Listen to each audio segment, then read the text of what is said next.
Right before Christmas, President Donald Trump had to go and pull that Blagojevich scab off corrupt Illinois. And he did it with a tweet. Required television watching his last week's Martha McCallum interview with the wonderful wife of Rod Blagojevich and the Trish_Regan interview with a Jerome Corsi. If that doesn't tell you something about what has been going on in our country, nothing will. Very sad, Trump is spinning, rather desperately, about his advisor Jerome Corsi, who is under investigation by special counsel Robert Mueller. Trump seems to be acting as his own lawyer now, and he may have a fool for a client. While the Corsi reference is all about is Trump's personal future, the other part of the president's tweet is horrendous for everyone suffering in the politically corrupt state of Illinois. Trump teasing a possible Christmas pardon for former Gov. Blagojevich, a cheap crook and chiseler who got what was coming to him. Blagojevich's wonderful wife, Patty Blagojevich, daughter of a Chicago machine boss, showed up on Fox News to play the wounded spouse of a public servant ruined by the feds. You could almost forget how she shrieked like a fishwife on federal tape, demanding that her husband use government leverage to crush their critics. We know that President Trump is a kind man, he's compassionate, he's always been kind to our family, he knows how important it is that my husband gets home to be father to our daughters.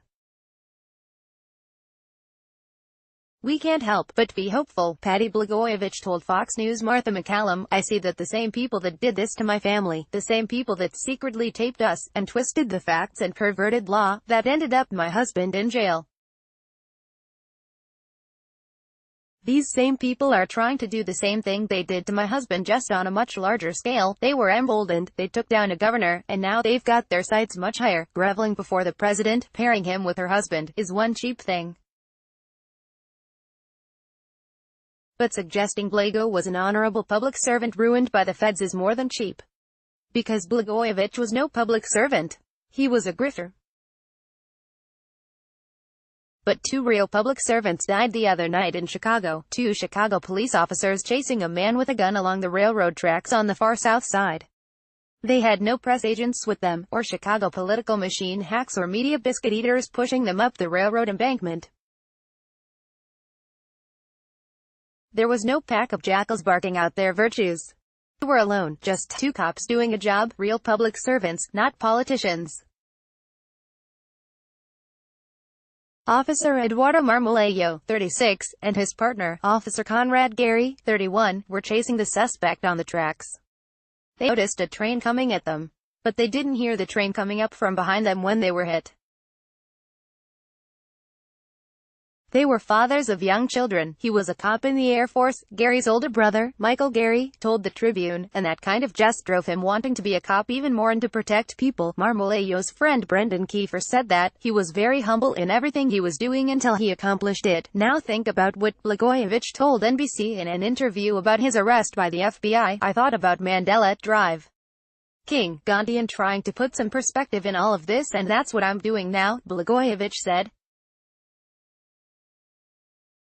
Striking, Gandhi and Mandela? They didn't shake down a children's hospital. Blagojevich did. They didn't try to sell a U.S. Senate seat. Blagojevich did. And though that charge was thrown out on a technicality, there was enough in Blago's bag of tricks to keep him inside. And Dr. King, Gandhi and Mandela never said, I've got this thing, and it's bleeping golden. Blagojevich, the weasel, said it. Here's the thing about weasels.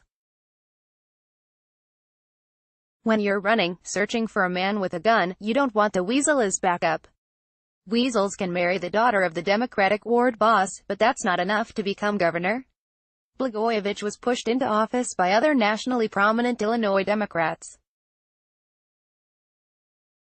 Among them were the Dalys, and future Mayor Rahm Emanuel and future President Barack Obama, and Patty's ward boss father, Dick Mell. Longtime Black Democratic Party hack Roland Burris came into the race and did his job, pulling African American votes away from the reformer, Chicago schools chief Paul Vallas. It was Democratic tribal arithmetic. Vallas was independent of the Dalys. He wouldn't dance when they snapped. That's why the Dalys dropped him and went for Blagojevich instead. Vallas narrowly lost the Democratic primary. He should have been governor. If he had been, Illinois would have been spared all that Blago disgrace. After Blagojevich realized he couldn't sell the Senate seat that once belonged to Obama, he installed the party hack Boris in that spot. Together, they shamed Illinois. And now, the Dailies, Emanuel and other prominent Democrats who made Blagojevich governor in 2002 are trying to shape the 2019 race for mayor of Chicago. They want voters to forget what they did to Illinois. They want voters to forget the racial, tribal arithmetic they used in the governor's race, even as they count on its magic in Chicago for 2019. Trump talks about Chicago violence to jab at Emanuel. And he makes a big deal about his support for police. Yet before he teases a pardon for Blagojevich, the president might want to think about true public servants instead. Politicians risk giving up nothing but their honor, and to most politicians, honor is cheap. Police risk giving up their lives in public service.